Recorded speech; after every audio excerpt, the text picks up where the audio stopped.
thank you for listening or watching Urbanistica Podcast slash talk. I'm looking forward to this episode. It's going to be really interesting. We're going to talk about the coronavirus and the livable city.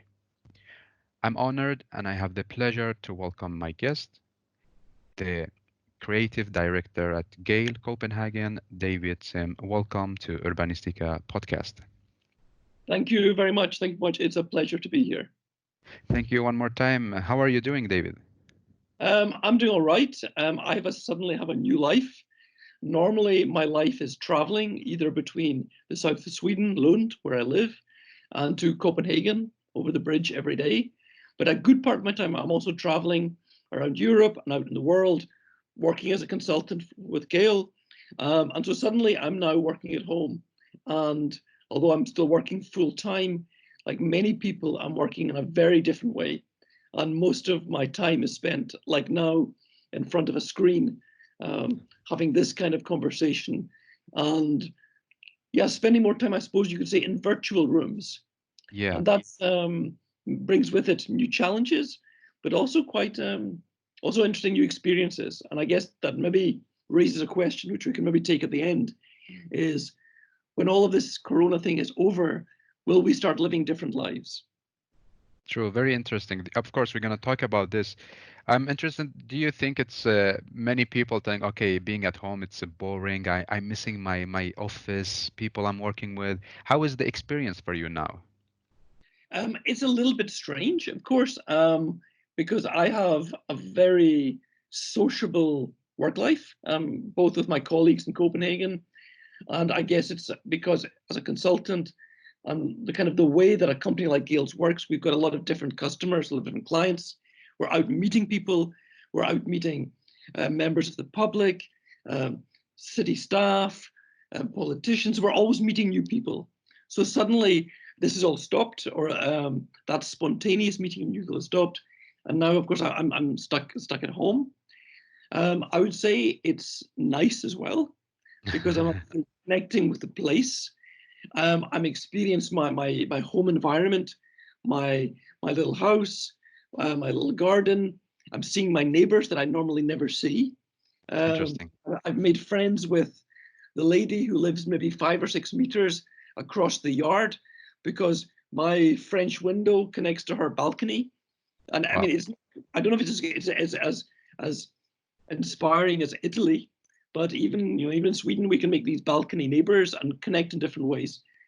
And so maybe that's something again we might dive into is somehow by being more in the same place, we're becoming better connected to where we are, and whether it's just seeing the different patterns of light, seeing how the sun behaves in different times of the day, seeing the life around us. Because normally I'm not in my home during the day, Yeah. and when I look out my window, I see different things now. I see like a kindergarten group out for a Wow. walk. I see these, old people with their walking frames. I've discovered that behind my house is a place where young people secretly go to smoking. Uh, so and I guess I feel a little bit, and I think about Jane Jacobs, Yeah. in her house in New York, all the things she could see from her window. And I guess a lot of us are going to become really dedicated window watchers. Yeah. Um, I'm going to learn a lot more about the places where we are. I think it's gonna be really interesting to have a local experience, especially for you. You're always like globally and traveling. So now maybe it's a good moment for you to explore About the your local home. experience. Well, I have Yes. in a way, a little bit of I can have maybe a double life. As you know, I'm creative director at Gehl in Copenhagen, which is a very international company, but again, very local. I'm actually Scottish, so I live in Sweden. So even living in Sweden and working in Denmark is kind of a little bit edgy for me because I'm still a foreigner. And for me, there's a kind of exoticism even in the everyday life here because I can see it with maybe a different perspective. And I think now as the world becomes more international, and there are many people like me who have a kind of like multiple nationality, kind of in the way we come from one place, we've lived somewhere else, we've worked somewhere else, we have sympathies and understandings, empathies for different points of view and different cultures, that this maybe prepares us for this kind of situation, because we can see things from different angles. Yeah. So for me, it's quite exciting to be in Sweden. I can see this almost like being on holiday here, because I'm taking the opportunity to kind of like to connect. Also, I guess you said about working around the world. I live in Lund, which is a small town actually, but actually that's quite nice as well. And I think maybe that's something which has helped me survive over the years as I've traveled so much, to Yeah. come home to this small town, to this kind of Lilliput, Yeah. and the security, and knowing my neighbors and my little back garden and those little simple things, I think kind of is very comforting.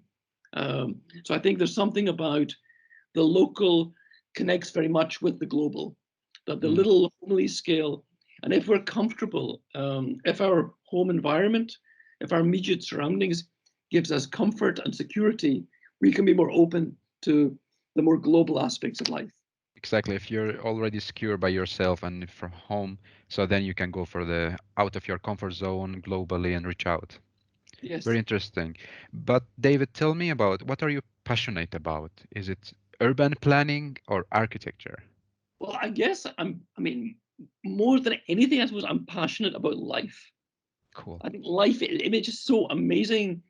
I mean, to be alive, and that, I mean, the fact that, I mean, although as I travel a lot, every time I get on an airplane, I think it's amazing. We can fly to other places. We can experience different cultures. We can taste different foods. I do think it's really amazing. I think that's something about living in the now, that just to be really aware of all of the sensual, amazing sensual or sensory aspects of life. And that's something which I have maybe, and that's a key thing in my education. A Mm. couple of very important people who influenced me. There are two, maybe the two most influential Danish architects, I would say. One of them, I think, is Gehl. Um, Through his books, his education, his lectures. The other one I would say is Sten Rasmussen. Gehl talks about the sensory the human being, the human dimension. But Sten Rasmussen, who wrote the book Experiencing Architecture, he talks about all of the sensual aspects of human experience. And I think those are incredibly important. I think that's why maybe I enjoy being an architect or a designer or an urbanist, because all of those things are about enjoying, accentuating the joys of life, the joys of everyday life. And I think that's something, I think I have to think now, sorry. It was Ralph Erskine. Ralph Erskine wrote that, to be a good architect, you have to love people. And I Wow. think, I would say you have to love everyday life. So, I mean, I love all the aspects, these banal aspects of everyday life. And maybe later when we talk about the book Soft City, a Yeah. lot of that's about really, in a way you could say, banal everyday stuff. But Mm. that is what our life is made up of. Yeah. It's about crossing the street, taking your kids to daycare, hanging the washing, going out with the rubbish. It's these everyday things. Mm. And for me, and I guess being a foreigner in Scandinavia, what I love about this Scandinavian or Nordic approach is a whole culture of design, whether it's a coffee cup or a chair or a house or an urban quarter. It's so much about making everyday life better, Yeah. like everyday things. And I guess I grew up with this more Anglo-Saxon culture of Sunday best, and all of the best things we had were locked away, and people who had this kind of posh front room that they were never Mm. allowed to use, and the beautiful cups and saucers, they were kept in a cupboard and only used at Christmas. And I felt it was so, it's so inspiring, this kind of Nordic Scandinavian way of life, of really having the best things for every day. And the most carefully, thoughtfully designed things are the everyday experiences. Yeah. I guess that's kind of maybe the foundation of of my kind of philosophy or thinking. I guess I'm really passionate about every aspect of design. Normally, I guess if it hadn't been this lockdown, this time of year, I'd be going to the first flea markets, going to look for old bits of vintage Scandinavian for my collection. Um, but 'cause I love these small everyday objects. I love, like I said, I love this very comfortable, ergonomic Scandinavian furniture. And I guess I thought, and maybe this is a little bit, I thought the urban part was a territory which was less explored. There were already so many really good designers. Yeah. There are so many great architects. But I thought maybe this urban area, not so many people are working on that. So that was kind of another reason maybe to get involved in urbanism. And as I've done that, as I've explored that, um, I'd say, well, I usually say it's something like, I'm an urbanist and an optimist, because what we've learned is that cities can offer so many opportunities to solve problems. And I think maybe beyond the passion of design and architecture, my my life purpose maybe, or what I want to like is I see myself as a creative problem solver. Like I think many designers and architects, we are trained to solve problems creatively. The And I reason just to be. Mm.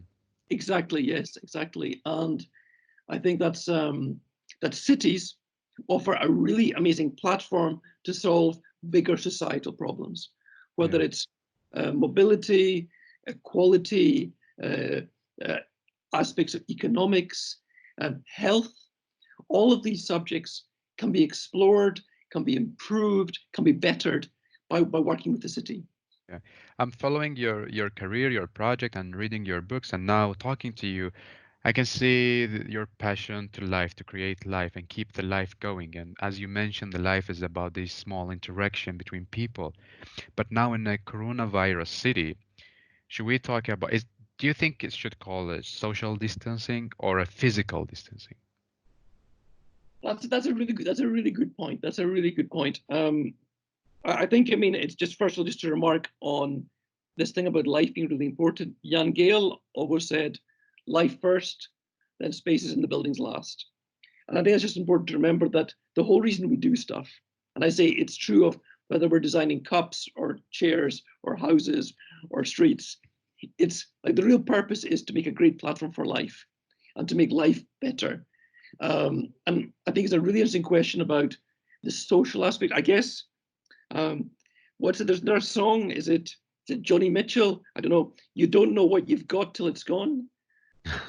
That, and I think suddenly, as this social aspect of life, or the physical connection with people has been taken away, we're really missing it. I mean, I have an espresso machine at home, but it's not as good as the espresso I have in the bar. Yeah. And like I can make a burger at home, but it's not the same as the one maybe in town.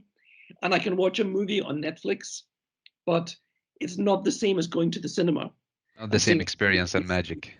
And so I guess being aware of that, and I mean, there's been a huge phenomenon. I mean, and arguably you could say that the 20th century saw a huge cultural shift when people who lived outdoors. When you see old photographs of cities like 1900, and Yeah. you see all these people like little boys running on the street and men with top hats, and there's so many people in the public spaces, and that was because in 1900, so many things. If you want to do any kind of life, you had to go outside. You had to go to the market to buy food, maybe a few times a day because you didn't have a refrigerator. And you had to buy fresh food all the time. You're going out. Maybe you had to go outside to the pump to get water. Maybe you had to go outside to the toilet. You had to go outside to get entertained. Yeah. Every aspect of life took you outside. And in the course of the 20th century, what happened was that more and more and more we could stay in. We had a Mm. refrigerator. We didn't need to get food every day. We got a freezer. We could stay in for a week or for a month. We got a TV. We got video. We got entertainment at home. And then we've got a machine which makes the water bubbles. We can have Yeah. espresso Yeah, home. exactly. And I guess at some point we started to discover it's not really enough. And then at the same time, we've seen this, in the last 20, 30, 40 years, a slow renaissance in urban culture, that we go into for urban experiences, not because we have to, but because we want to.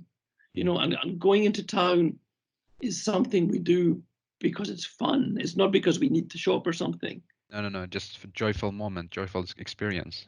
Yeah. And I think maybe that's also a change. And of course, we have more online shopping than ever before. Yeah, And I imagine that's going to increase enormously in these months, which is a big problem for the shops.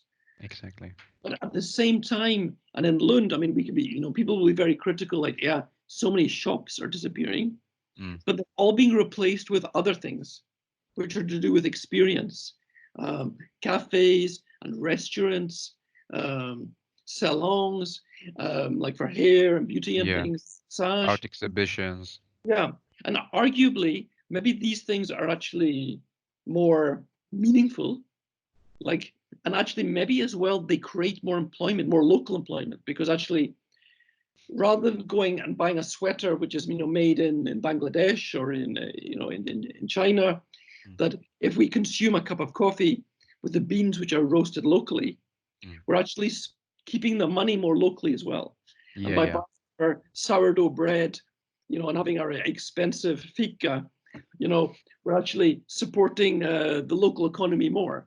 exactly. Because So yeah, please. yeah, so if the question is it social distancing or physical? So you think it's physical more than a social because what I understand you got a new relationship with your neighbors now. You're Yes. recognizing them. So it's Yes. not really a social distancing.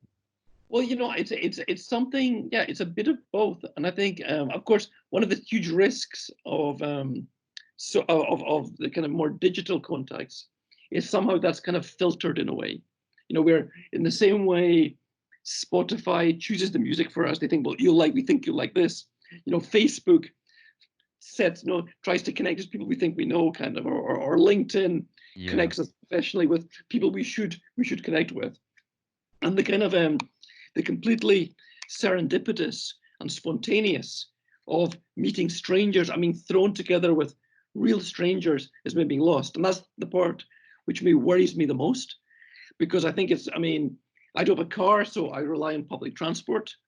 And for me, being thrown together with different people and the value of, for example, eavesdropping, hearing other people's conversations, Yeah. seeing other people close up, you learn so much about your fellow citizens. You're seeing how they live. You're hearing their thoughts. Yeah. So the value of that connection with people who are not like me, people who Mm. are different, is one of the big risks. I think in terms of how we socialize in these times, and we're learning very fast. The last couple of weekends, I've had multi-generational Zoom meetings with my family members, my mother who's 85, with her Wow. iPad, with my nieces. One of my nieces actually in Bilbao in Spain, and we're all Cool. connecting and having a conversation together, which actually we almost never did. I mean, like we did maybe on Christmas, that the whole family. And now, because we're not going out on Saturday nights, suddenly we're all sitting and talking to the grandmother on Saturday nights because actually we've got nothing else to do. And that's actually so far been quite rewarding. We're discovering different parts of ourselves. But I think as I walk around the town, and now we're very privileged in Sweden, we have more freedom for the moment than other parts of the world. We Yeah. can still walk freely. And of course, people are joking that the Swedes have always socially distanced. Like, if you see people standing at a bus stop in Sweden, there was Exactly. always there was always 2 meters between each person. Um, and maybe there's a kind of, and then, and there's all these aspects. I saw there was an article on the BBC of the weekend, how Swedish lifestyle is so appropriate for the time of coronavirus because small individual households, the lack of multi-generational households, the fact that people like to keep a distance, that they're reserved, or the fact that in Sweden, if you've got the mildest headache, you stay at home. There's a whole range of things which maybe mean that Sweden is in a rather unique position, or maybe it's all of the Nordic countries. I don't know. Yeah, we can like assume that all the Nordics programmed like this. The life is programmed like to keep the You know, distance and this. and I don't know. I mean, if there's a deeper, if it's Lutheran, Calvinist, Protestant culture or something, I don't know. But I think it's interesting to see how people are longing to be outside, because I think this one of the big worries is about um, how to stay healthy, Yeah. and there's how to stay uninfected from this very specific coronavirus, but how to stay healthy in a holistic way. And I think one of the areas with the surprising areas I've discovered in my professional career and the work we do at Gehl is more and more of our work is about health. And often we're invited not by architects or planners to come and speak at a conference. We're asked by doctors, and Mm. like health authorities. And I guess I think so this question of public health, and you can ask a district nurse or a surgeon, what's the foundation of public health? And they'll say more or less the same thing. They'll say fresh air, exercise, meet people. It's the foundation of physical and mental health. Fresh air, it's it naturally kills bacteria. It's kind of, we need fresh air in our buildings, Yeah. outside, breathing the fresh air, getting that sunlight as well, of course, vitamin D, being outside, exercise. It doesn't mean playing squash or ice hockey, just walking about, getting Yes. exercise. And of course, for mental health, having some kind of social connection, either just saying hello to someone on the street. Those things are incredibly important. So at the same time, how we balance the city which stops us being infected, or the society structure which stops infection, we've got to be careful not to lose the society which gives us health benefits. And I think a big part of what are the things we can do to be outside, to be moving around, having some kind of contact. Maybe it's a little bit more distance, but we're still amongst other human beings. And I think there are a lot of learnings to do. I think it's interesting one right now because I'm aware this conversation in 1 week's time might be incredibly out of date Yes, exactly. because You can. we're learning so much day by day. One of the things I've noticed is that this conversation about masks, wearing masks, and I think Yeah. what we've learned now, the wearing of the mask is not to protect us, is to protect other people. Mm. And it's very interesting that cultures like Japan, which is incredibly, and cities like Tokyo, um, with an incredible physical density, they have kept working. All of their workspaces have been open during this period. And somehow they've not had the same spreading. So the fact that maybe a very small, simple detail like wearing a mask on the metro, that kind of small detail can actually allow the whole of society to keep functioning. So Mm. again, I'm always fascinated, and that's something in my soft account, that looking for simple solutions. Sometimes it's simple, basic solutions can allow things to go on. And in a way, you could say the mask is kind of like a little filter, um, and it's just significant enough to allow so much more to happen. Yeah, yeah. Like the small details could affect the entire city. And talking about the small solution, you mentioned a lot of them in your book, and we are going to talk about it as well. But now I'm thinking like, how can architecture and urban planning help cities to stay alive during this kind of disease or illnesses? Well, I suppose what we have to become is aware of how of the things that work. We have a very good opportunity now to really understand what works. What I learned from Jan Gehl, the whole Gehl approach, was rather than just having an opinion about something, everybody's an opinion. And we have a huge problem now that everybody has an opinion about things. Yeah. And we're always respecting experts. But the idea of rather than just having an opinion, going and studying, going and looking and observing. And I think in this period now, we have a very good opportunity to look what's working, which buildings are actually proving to be very flexible and easy to convert to new uses, which details of buildings work well. I mean, everybody's been captivated by the Italian balconies, that, this kind of Yes. this, that Europe, maybe the world's most sociable people who've suddenly been locked down, they've used this little architectural detail, the balcony, as a means to connect, to be sociable, to connect with their neighbors, to communicate and entertain with each other. And for me, that's one of the little small solutions, things. And I guess that's something I talk about in Soft City, are those little details which kind of buffer us. But and that's the kind of the softness, whether it's a balcony, French window, maybe a veranda, a loggia, a porch, a little garden, an edge zone. And those are buffers which kind of allow us to be in the space together, but there's a kind of a clarity about where you should be. Yeah. And in normal situations, it means that you're more comfortable being just outside your front door because you have this little bit of protection. And so it's kind of these layers or buffers. It's kind of like the face mask. What are the little things that allow us to work? And for me, there's something about the scale of buildings. One of the things I get really passionate about is the traditional apartment building, the tenement building. I grew up in Scotland, where we have this European style tenement apartment building, the 10, 8, 10, 12 families around the same stair. And the value of, first of all, the community that creates, because you have a kind of a micro community in your building. And if it's too many people, it becomes anonymous. Yeah. But if you have this 8, 10, 12, I don't know, You recognize them.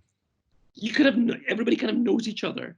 And there's the old lady on the second floor, kids, and the single mom, and you kind of know everyone. And if it's a very friendly stair, there's a kind of a tolerance that the children stick their drawings on the door. You see the stroller, you see the smelly trainers outside the door. Like these little tolerances. And as you walk up the stair, even if you don't meet your neighbor, you're reminded of who's there. Or suddenly say, oh look, it's you see, oh, they've got a new stroller, they've had another baby, and even there's a kind of social control that if you see there's like muddy marks on the stair, okay, it's the Svensson boys, we have to speak to their mother, or and that kind of, nobody would ever put rubbish on the staircase because everybody knows each other. We take care of the old ladies. There's a kind of self-policing, self-nursing.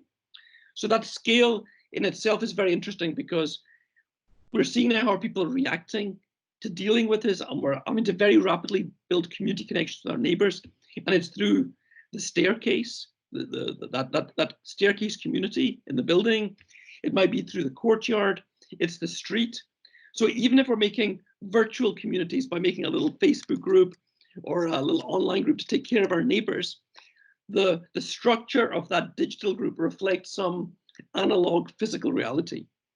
So that fascinates me a lot.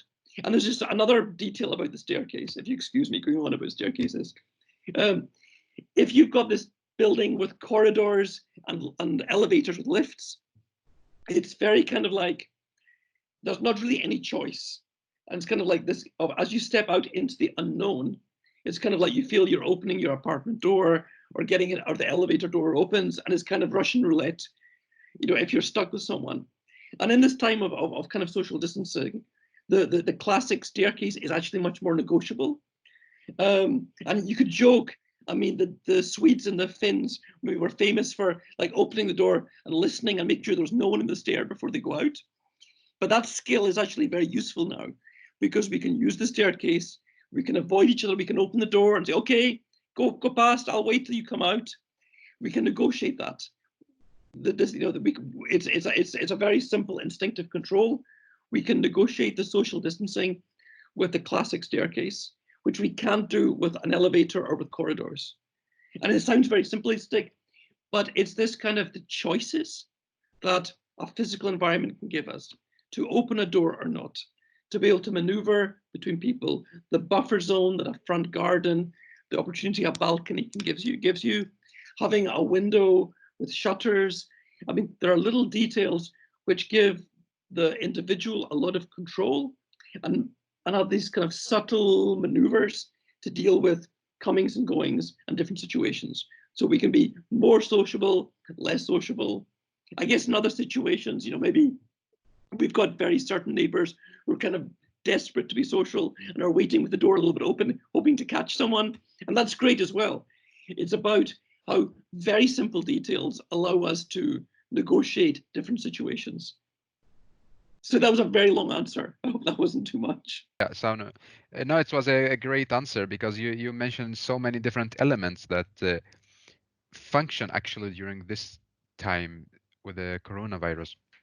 But my point is, or your point was that we need to reflect and see what works and what doesn't work actually in what we are creating. So do you think now we have a kind of recipe for the future to design the future cities of the future neighborhood? Oh, wow, that's a big question. Um, a recipe for future neighborhoods. I mean, what we can learn from now, I'd say my experience, I live in the middle of a town, that the city is actually still an incredibly useful place to be.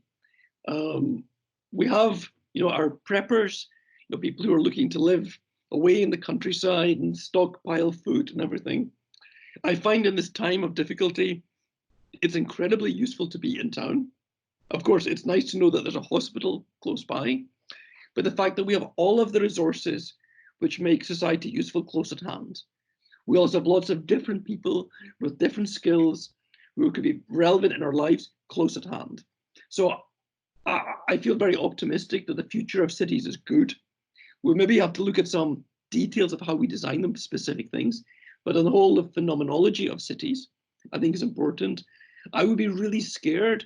Somebody said to me a couple of days ago, do you think we'll go back to some kind of modernist planning, with everybody isolated Oh in their no. or in their apartment and everybody driving Mm. their own car because they're clean in their own car? And that would be a terrifying future if we decided to go on that line. I Mm. think the future city will be even softer. I think we will recognize the values of neighborhood. And I mean, neighborhood, both the physical aspect of neighborhood, but also the mental aspect. I think Yeah. like neighborhood is not just a place, it's a state of mind. And the value of this interconnection and also levels of neighborhood, because there's kind of like our neighbors, like our next door neighbors, the people that live upstairs and downstairs on the stair. But there's also our neighbors, like I think the guy who makes my coffee, he's also my neighbor. The Yeah. the supermarket, and I think maybe in this time of bit of crisis, we've become more appreciative and more respecting of all these people that work around us. And I think for me, coming from an Anglo-Saxon background and seeing the very negative attitude of talking about unskilled or lesser skilled people, and recognizing we shouldn't use those terms. We have different skills. We have different abilities. And right now I'm incredibly grateful to these guys in the supermarket who are doing this Yes. stuff that despite everything, I can live a pretty much normal life and have access to all of the things I need to survive. So I think that kind of recognition of neighborhood and how do we make cities that connect us better. And there are physical aspects of things like we've talked about the balconies, the staircase, the veranda, the little front garden. We can also maybe think about how we move around the city. And I think the other thing, as we become maybe more concerned about public transport, the value of being able to walk, be able to Yes. walk, to do many of our errands locally, or if we can't walk, we could cycle. And of course, apart from, we all know that walking and cycling is very healthy and it doesn't pollute and all those things, it actually allows us to do so much more. And in a time of, of an epidemic disease, we can actually do that because we can still walk. We can still walk. We can easily work out the distances between people. We can ride our bikes, and that's actually very useful as well. And I think something we can test in these times is how much of our everyday life can we actually take care of walking and cycling. And I think that also is a sign of a kind of sustainability, the potential for resilience, that we can do so much with relative ease. Yeah. It's a big moment of reflection about the people you meet, the design you make. It's a I believe it's a big sign for us, for all the people on this planet. Okay, stop and just think about what you're doing and what you're gonna do in the future as well. So I believe it's a, yeah, of course it's a sad moment, but same time there's a positive part of it that we need to reflect about our daily life. This takes me to the future, David. What do you think about the smart city? Because all of us dreaming, oh, smart city. But what is a smart city for you? Well, I mean, it's true. It's I think probably every almost every second conference, every second event I get invited to do is something with smart. Yes. And I think it's very often, and it reflects our culture, which is very much focused on new technology, on capitalism and capital investment, on technological solutions to problems. Of course, I think I'm incredibly grateful for the digital platforms that allows us to have this conversation, that allows me to do so much of my work, that allows me to connect with my family. So that, I mean, there's lots of the convenience of online retail, or being able to find like the whole world as my marketplace on Yes. eBay. I mean, there's so many great aspects, and and maybe since I've been at home, but the biggest challenge I've had since I got home is now my vacuum cleaner's broken. So I've been researching vacuum cleaners, and I will do all this research online, and I'm wondering whether I should buy this robot vacuum cleaner, which I can control with my iPhone.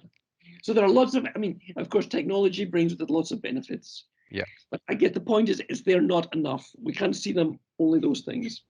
So I guess, I mean, one of the reasons I wrote Soft City was kind of to make a counterbalance, to say that yes, there's all this technology, but there's all this cheap stuff.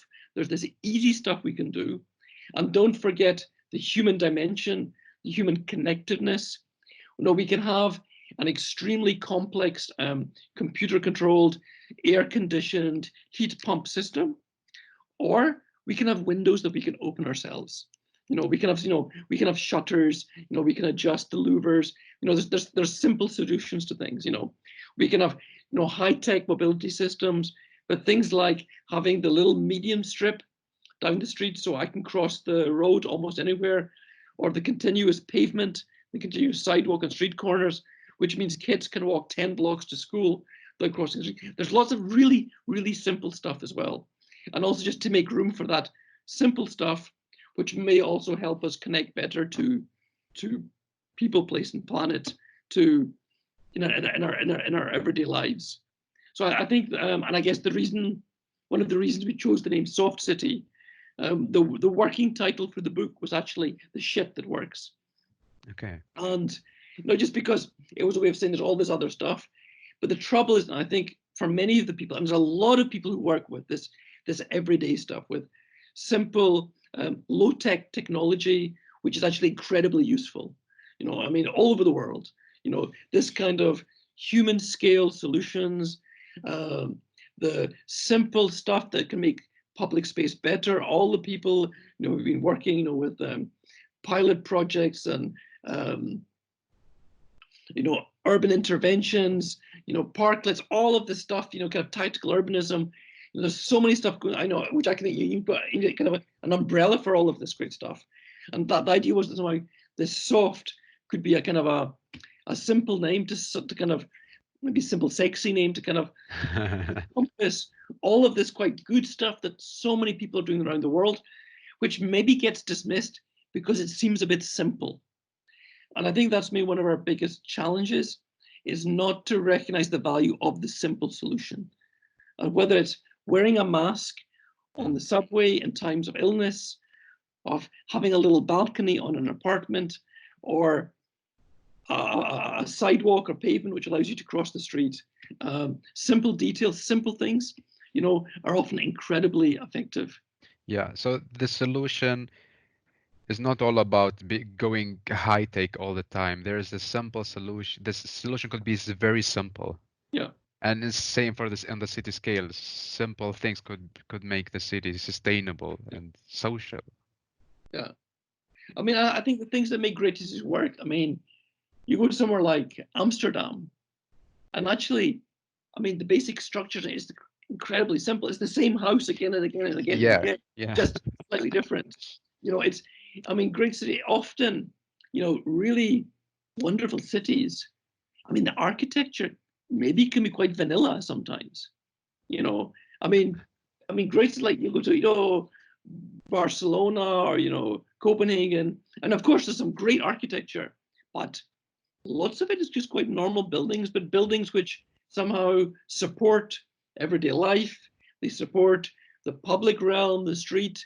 They support the private realm of the courtyard and the gardens. Then they allow many different things to happen in the same place. And I think that's always one of the things I try to think about. And I guess this is something to learn for us as architects and designers, not just think about what something looks like, but asking, what does it do? Like, what does this, famous piece of design, the trip trap chair, the kids chair, and, some people think it's beautiful, some people think it's really ugly, but the question, what does it do? And say, well, Exactly.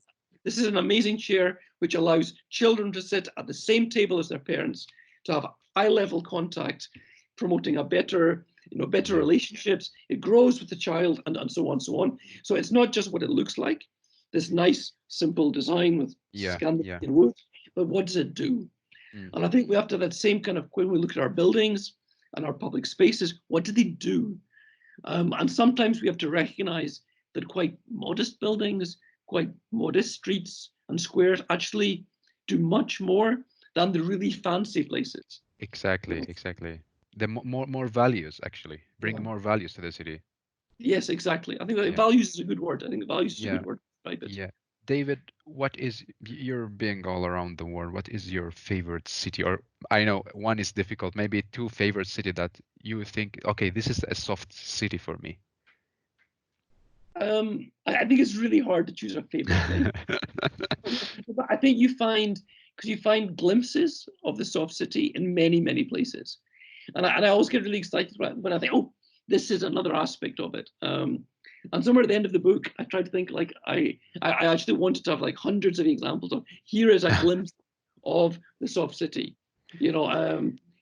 I was in Paris last autumn, and they've really pushed to have um, drinking water available in public spaces. Mm. And for me, it's just like a wonderful little detail. In Paris, really expensive. If you buy a bottle of water, it's €3 or something. And the fact that you can fill your water bottle for free in lots of public spaces in Central Park. So it's a little detail suddenly changes this whole environment, because there's a kind of generosity. So as those kind of little details, I really appreciate a softness in Tokyo. Tokyo really fascinates me because it's maybe the biggest city in the world. Yeah. I think it's 30 million people, but it's kind of like one big village in a way. And everybody imagines, Tokyo is a city of skyscrapers. If I'm correct, I think the average height of buildings in Tokyo is between 2 and 3 stories. Wow. So actually, it's a very low city, and like with kind of a lot of village qualities, Yeah. and it's so much at eye level. So I guess that softness are the things that are really close to me at eye level. That's a good clue. And there's a kind of care about me as a human being. I think there's an idea that everything Japanese is really beautiful. A lot of Japanese cities, I think, are really ugly, actually. But on the big scale. Yeah. But Yeah. down Yeah. at, But in there's this a value. when I'm down at the small scale, they really take care of me Yes. in this The very small values. restaurant with this very nice, beautifully made plate of delicious fish and this beautiful chopstick. And they take care of me in the small scale. And there's also a whole behavior of people who are used to living in smaller environments and may behave in a different way. But they take care. There's the scale of the shop front. So the first 3 meters of the building, really well designed and taken care of, filled with sensual detail. So there's like a small scale where I really feel taken care of, and that's where I think I find the softness. Also, and I don't know whether this is hardware or software, clean toilets everywhere in Japan. Which again, I wasn't allowed to put this in the book. I wanted to have a little chapter about toilets, and the American publisher thought it was a little bit strange, but it's something about the hardware and software of society. This is Yes. a Yes. digital reality, and at certain times of your life, if you've got a young child, I know who's going at that stage of moving out of nappies, moving out of diapers, and kind of like learning. It's really important that there are many convenient, nice, clean toilets to go to when we're like learning that. As you get older and your body's function changes, the frequency of toilet trips is important. So that's something you could say is part of the softness. It's something in the background. And of course, the hardware is the physical availability of the toilet. The software is the fact that it's clean, and nice, and usable. So I'm looking for aspects everywhere. So I mean, there are lots and lots of like tiny examples where I get a little bit optimistic and say, oh, this is a really nice detail. One new phenomenon which I'm excited about is the big table. In Okay. cafes, restaurants, you're now getting this big common table in the middle. Yes. And I don't know where that started. I don't know if the first time I saw it was in this bakery in the US, Le Pain Quotidien, kind of where they've got the big table. And it's really smart because actually you can choose to be sociable, and people do it. And because I put my kind of my social glasses on working, and I'm like observing in the cafe, where do people sit? And normally people would choose the seat on the edge with their back to the wall on this banquette on this bench, or they choose the window seat. But now, thanks to this big table, people are now sitting in the middle, and it's really fascinating to discover that something as simple as a big table invites people to be sociable. It's an incredibly simple detail.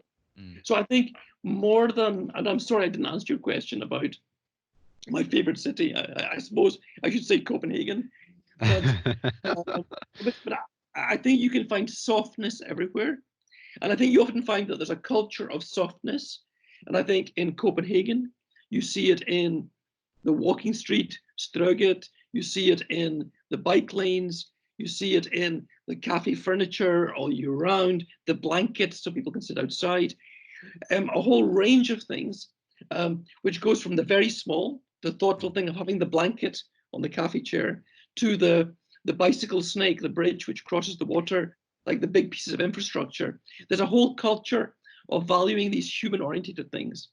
And that culture, you'll find it in Melbourne, in Australia. Maybe not Sydney is maybe the sexy city with the opera house and the harbour bridge, Yes, yes. lovely weather.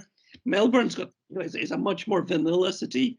It's got a vanilla landscape. Its weather's not great, but they've really worked with the urban culture of laneways, of public spaces, of integrating their tram system, and they really make and a whole level of details. And you find that this culture of human dimension is really grows there.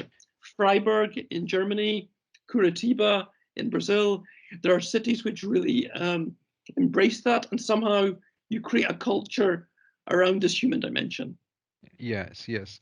It's very interesting reflection. I got the question, it's where are we going now? Like, because for instance, now you're working from home. You have a full-time job, just sitting at home looking at the screen and working. So let's hope that coronavirus is going to be off and gone soon. Do you think we gonna still keep this attitude of working digitally from home? What do you think about the nearest future? Well, of course, I really don't know, and obviously I'm not an expert in the digital thing. What interests me a lot, I mean, this is only from a very personal point of view, is maybe, I mean, maybe we don't need to travel as much. And by being forced to use these digital technologies, um, I'm saving time. I'm saving a lot of energy. I mean, we're all over the world. We're seeing this amazing, and it's incredible that it's gone so fast. How quickly this change in behavior by not flying, not polluting, that suddenly it gets cleaner so much faster.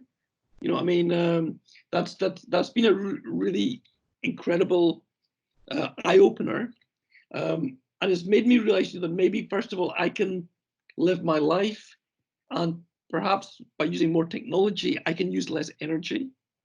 But I hope also, I mean, and I was discussing with a colleague earlier today, I'd like to work at home more, not all the time, but certainly if I could work home, not just because not just about being at home, but it allows me to be better connected with my neighbors, my local community.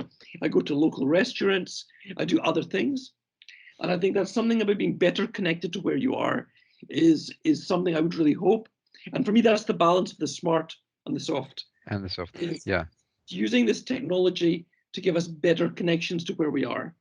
I'm very lucky. I live on the ground. I live in a funny little, maybe the ugliest house in Lund. But I have a front door. I'm on the street. I see people around me. I can see what the weather's like. I live in a place with a human dimension and human scale. And I'm in walking distance to a supermarket and to the bus stop and a post box and to many useful things, which allows me to live my life. Many environments don't have that. They're not Yes. walkable. There's not a great range of different things in proximity. There aren't people outside your door. So there's not that invitation.